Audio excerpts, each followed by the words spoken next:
नमस्कार. ही गोष्ट आहे एका रहस्यमय दाराची. एक लोखंडी रहस्यमय असं दार, घाबरून टाकणारं दार. आणि असं म्हणतात हे आपल्या प्रत्येकाच्या आयुष्यात येत असतं. अनिकेतची आजी असं म्हणते.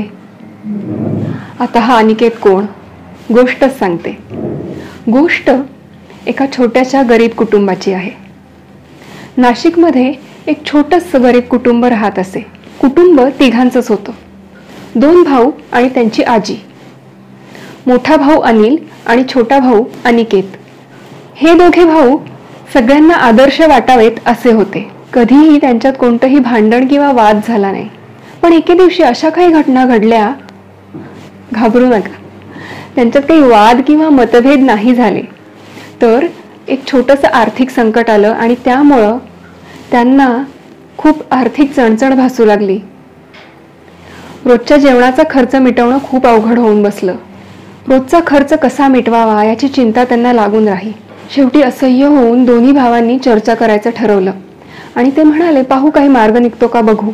थोड्याशा चर्चेनंतर आणि काही विचारांती दोघा भावांनी वेगळं व्हायचं ठरवलं आणि दोघांनी ठरवलं की आपण हे शहर सोडून इतर शहरांमध्ये नवीन संधी शोधूयात. आजी म्हणाली, अनिकेतन छोटा आहे तर त्याच्यासोबतच मी जाईन. मोठा भाऊ अनिल हा दिल्लीस निघून गेला आणि छोटा भाऊ पुण्यात आला. अनिकेतनला पुण्यात सगळंच नवीन होतं, पण त्यानं खूप चिकाटीनं आणि परिश्रमानं स्वतःचा व्यवसाय सुरू केला. त्यांनी कुठून तरी कर्ज मिळवलं आणि आपला व्यवसाय सुरू केला. आजीला त्याचं फार कौतुक वाटत असे. अनिकेतननं हार कधीही मानायची नाही असं ठरवलं. तो ठरवल्याप्रमाणे त्याच्या व्यवसायात पुढे जात होता. पण व्यवसायात अनंत अडचणी येत असतात. अनेक आव्हानांना सामोरं जावं लागतं. अचानक नवी आव्हानं समोर येतात. फक्त प्रामाणिक असून चालत नाही, खूप मेहनत केली तरी चालत नाही. कधी कधी आव्हानंही खूप विचित्र आणि वेगळी असतात. अशा वेळेस काय करावं काहीच कळत नाही. असंच अनिकेतच्या बाबतीत झालं. त्याचा इतका मेहनती आणि चिकाटी असलेला स्वभाव होता, पण तरीही त्याला त्याच्या व्यवसायात मोठा फटका बसला. खूप सारं आर्थिक नुकसान त्याला सोसावं लागलं. अशा परिस्थितीत निराश होऊन अनिकेत घरी आला आणि आजीला त्याची ही अवस्था काही बघवली नाही. आजी त्याला म्हणाली, बाळा, अरे तुझ्या आयुष्यात ते रहस्यमय लोखंडी दार आहे ना, ते आलेलं दिसतंय. अनिकेत हे काहीही ऐकून घेण्याच्या मनस्थितीत नव्हता. त्याला थोडंसं आश्चर्य वाटलं की आजी असं का म्हणते, इतकं मोठं संकट आलंय आणि मला काही सुचत नाहीये, त्यात हिचं काय, हे रहस्यमय दाराचं काय हे. तो विचार त्याने तसाच बाजूला ठेवून दिला. तो तसाच दुसऱ्या दिवशी कामावर गेला. पण त्याचं काही कामाकडे लक्ष नव्हतं. व्यवसायात फार मोठा तोटा होत होता आणि त्याचा व्यवसाय हा भागीदारीत असल्यामुळं त्याचे इतर मित्र त्याला म्हणत होते की हे बघ, तुला आता कुठला तरी नवीन मार्ग शोधण्याची गरज आलेली आहे. पण अनिकेतला एक वेगळीच भीती वाटत होती. त्याला भविष्याची चिंता वाटत होती. असा कसा हा व्यवसाय सोडून अचानक नवीन कुठला तरी मार्ग धरायचा, नवीन कुठला तरी व्यवसाय सुरू करायचा. काय असेल भविष्यात, काय वाढून ठेवलंय भविष्यात, किती अनिश्चित आहे सगळं. मी ज्याच्यावर रक्ताचं पाणी करून हा व्यवसाय उभा केला, आता त्याच व्यवसायाला मला सोडून द्यावं लागतंय. आता मी परत नवीन व्यवसाय कसा सुरू करायचा, नवीन मार्ग कसा शोधायचा, किती अनिश्चित आहे सगळं. एक भीती आहे सगळीकडं. असं वाटतं सगळीकडं अंधारच आहे आणि नवीन संधीचं दार उघडावं तर माहित नाही काय वाढून ठेवलंय समोर. प्रत्येक दिवस असा चिंतेत जात होता आणि प्रत्येक दिवशी तो तसाच घरी येत असे. त्याचं दुःख आजीला काही बघवत नव्हतं. तिला त्याची भीती आणि चिंता दोन्ही दिसून येत होती. आजी म्हणाली, अरे बाळा, मला ना तुझ्या आयुष्यात ते लोखंडी दार आलंय असं वाटतंय बरं का.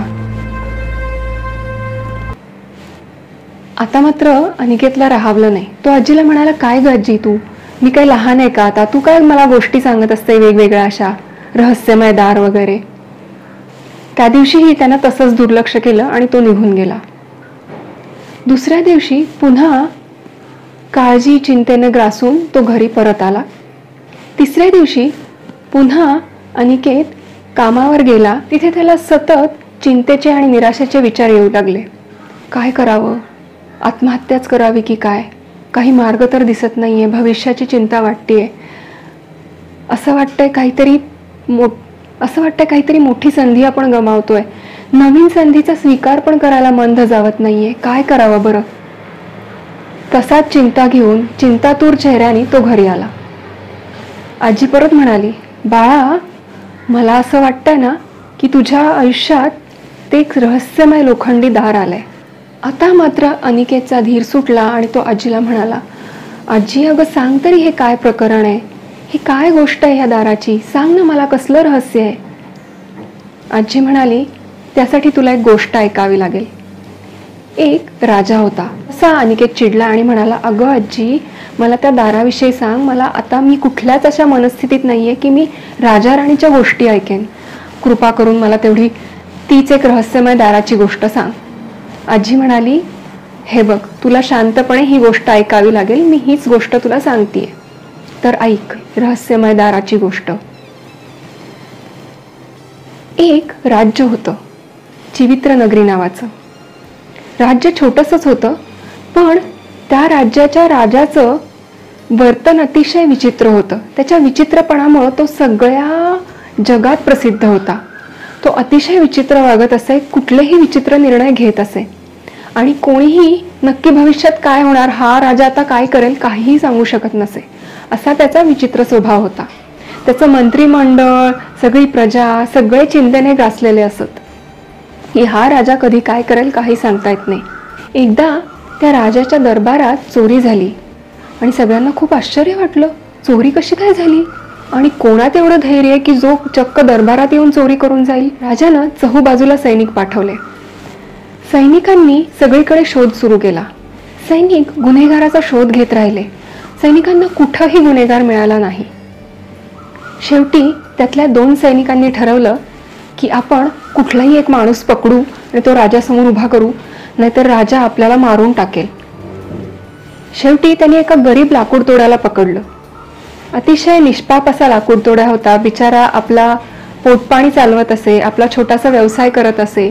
अतिशय सज्जन माणूस होता आणि त्यालाच नेमकं सैनिकांनी पकडलं आणि राजासमोर नेऊन उभा केलं. त्यावेळी त्या लाकूड तोड्याचा मित्र तिथं धावत आला आणि म्हणाला, अहो, कृपा करून याला सोडा. हा खूप सज्जन माणूस आहे. हा कधीच कोणाच्या अध्यात्मदात नसतो. हा कसा काय चोरी करेल? याला कशाला पकडलंय? याला तर शिक्षा सुद्धा होऊ नये कोणती. बिचारा खूप गरीब आहे, हो, त्याला सोडून द्या. पण त्या मित्राचं कोणीही काही ऐकायला तयार नव्हतं. सैनिकांना स्वतःचा जीव वाचवायचं पडलं होतं, म्हणून त्यांनी हा सगळा प्रकार केला होता. त्यांनी चक्क राजासमोर तो लाकूड तोडा गुन्हेगार म्हणून उभा केला. राजाला असं वाटलंच नाही की आपण या प्रकरणाची शहानिशा करावी, न्याय द्यावा, कोणावर अन्याय होऊ देऊ नये. त्यांनी सरळ त्या बिचाऱ्या निष्पाप माणसाला मृत्यूदंडाची शिक्षा ठोठावली. आता मात्र सगळ्या प्रजेत लोक म्हणू लागले, हद्दच झाली. एका निष्पाप माणसाला पकडून दिलंय याच्या सैनिकांनी आणि हा चक्क त्याला मृत्यूदंडाची शिक्षा ठोठावतो. कुठला न्याय आहे हा? गरिबांवर किती मोठा अन्याय आहे, निष्पाप माणसांवर किती मोठा अन्याय आहे. पण बोलून काय उपयोग? प्रत्येकाला आपला जीव प्यारा होता. कोणीच काही बोलायला तयार नव्हतं. बिचारा लाकूड तोड्या मात्र शांतपणे उभा होता. त्याला खूप भीती वाटत होती. आता भविष्यात काय होणार? सगळंच भयंकर वाटत होतं त्याला कोणताही आशेचा किरण दिसत नव्हता.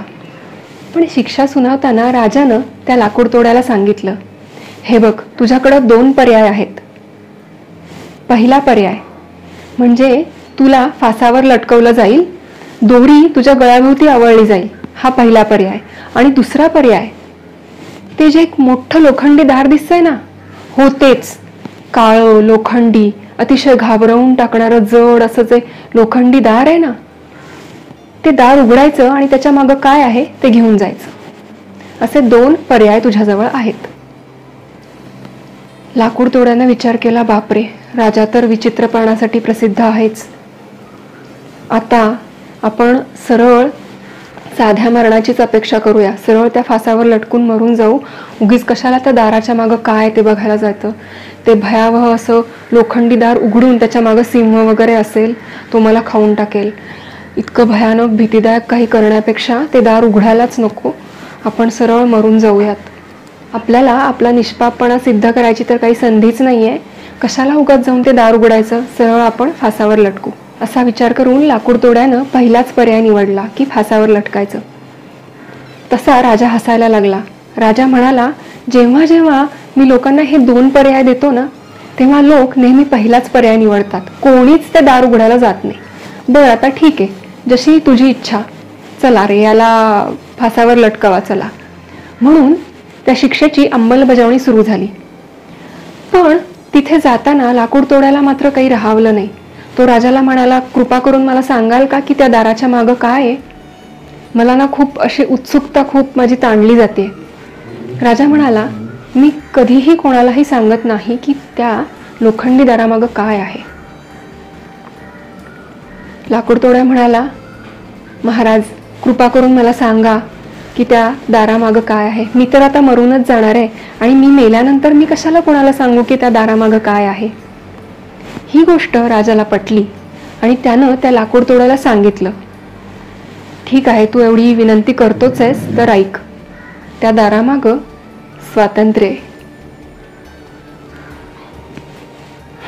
बिचारा निष्पाप माणूस, जर त्यानं ते दार उघडलं असतं तर त्याला स्वातंत्र्य मिळणार होतं. असंच आपल्या सगळ्यांच्या आयुष्यात होत असतं. आजी म्हणाली, बघ बाळा, असंच आपल्या सगळ्यांच्या आयुष्यात होत असतं. आपण त्या अनिश्चिततेला घाबरतो. आपण भविष्याची चिंता करतो. भविष्यात काय असेल, भविष्यात काय वाढून ठेवलंय याची चिंता आपण करत राहतो. पण तिथं संधी असू शकते, शक्यता असू शकतात, नवनवीन शक्यता असू शकतात, काही चांगल्या गोष्टी असू शकतात. आपण ते दार उघडायलाच जात नाही. जिथं आहे स्वातंत्र्य, जिथं आहे भीतीपासून मुक्ती. तसा अनिकेत अचानक आनंदाने उठला आणि म्हणाला, अरे वा आजी, तू तर खूप छान गोष्ट सांगितली. माझी चिंता कुठल्या कुठं पळून गेली. अगं पण त्या निष्पाप माणसाचं फार मात्र वाईट वाटतंय मला. बिचारा लाकूडतोड्या निष्पाप होता आणि तो आता फासावरच लटकवला गेला ग.